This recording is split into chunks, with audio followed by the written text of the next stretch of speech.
In this video, we want to find the limit as x approaches 1 of this piecewise function.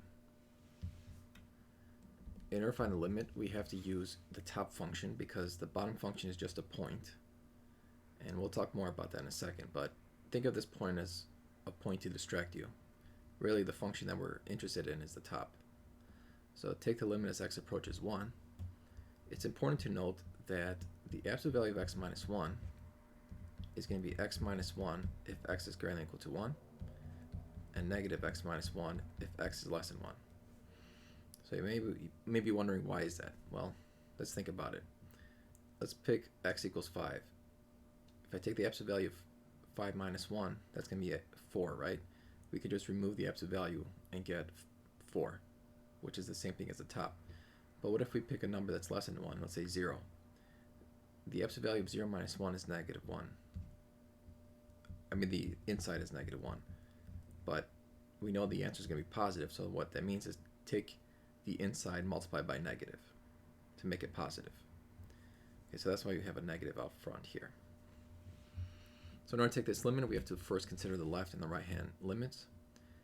So if we're approaching x from the left of 1, that means x less than 1. So replace the absolute value of x minus 1 with negative x minus 1.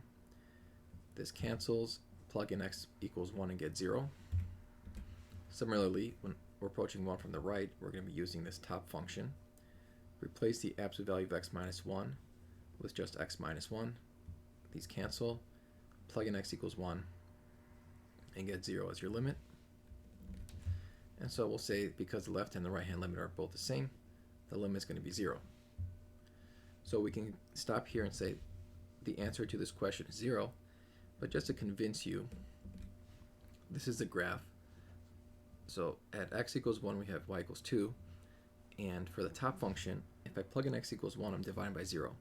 So this is going to be a hole here. So as we're approaching it from the left, clearly it's going to go to 0, and we're approaching it from the right, it's going to be 0.